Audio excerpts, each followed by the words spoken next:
Welcome back.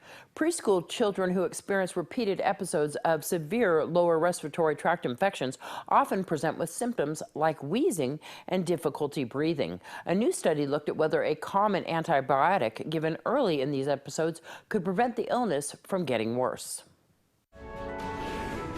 This health tip is brought to you by Desert View Hospital and Mountain Valley Physicians Group.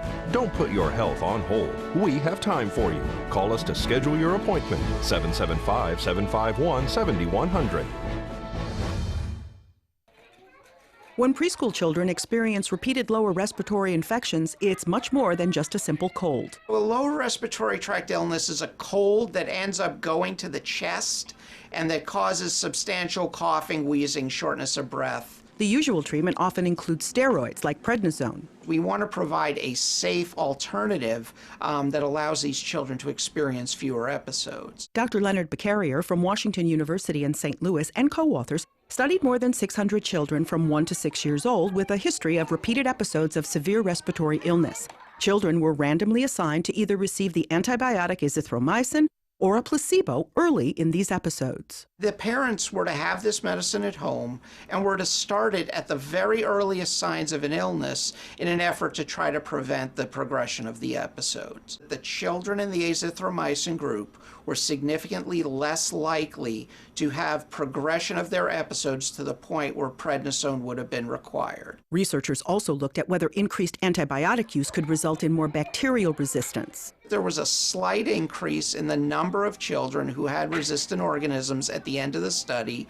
among those who received azithromycin compared to those who received placebo, but the numbers were relatively small. Dr. Beccarrier says further research is needed to understand how often these resistant organisms will emerge. How to put this strategy into clinical practice is going to take some time. This requires a proactive discussion with the child's health care provider in advance so that if this strategy is to be undertaken, it is available at home with the parent well instructed as to the earliest signs of illness and knows when to start this. Catherine Dolf, The JAMA Report. Dr. Beccarrier says even when used perfectly, there are many children who will develop severe illness despite these therapies. Hillary Clinton notched a decisive win in the Nevada Democratic caucuses Saturday that could go a long way to helping her regain her footing on the path to the nomination. The former Secretary of State fended off a fierce challenge from Vermont Senator Bernie Sanders, who has captured the energy and enthusiasm of younger Democratic voters.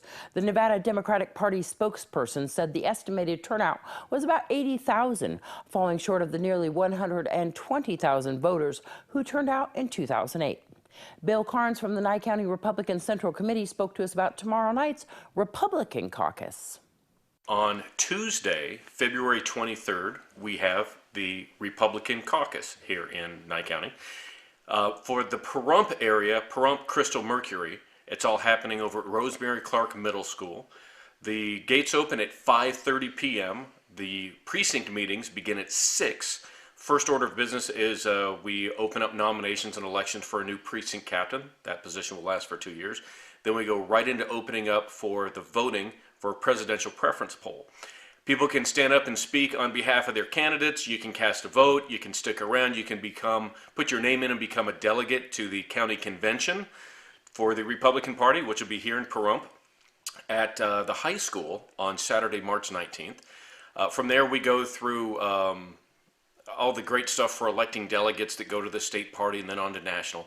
Other things you can do with the caucus is you can put in suggestions for resolutions that you'd like us to consider, and also for platform items that go within the Republican principles.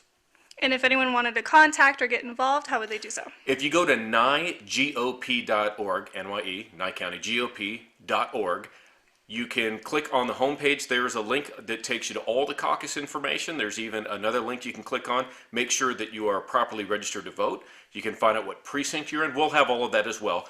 When you come in, you're going to sign in. We're going to send you off to the right room for your precinct. But if you want to know a little bit of that ahead of time, feel free to go to nygop.org. Click on the link for the caucus. Let's find out what's happening with your weekend sports.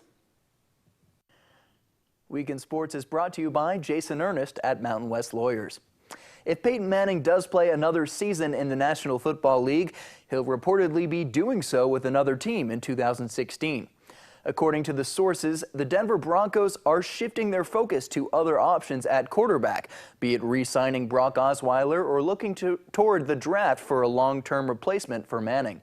The relationship between Manning and Broncos general manager John Elway soured during the past season, which would only point more to the two sides splitting up.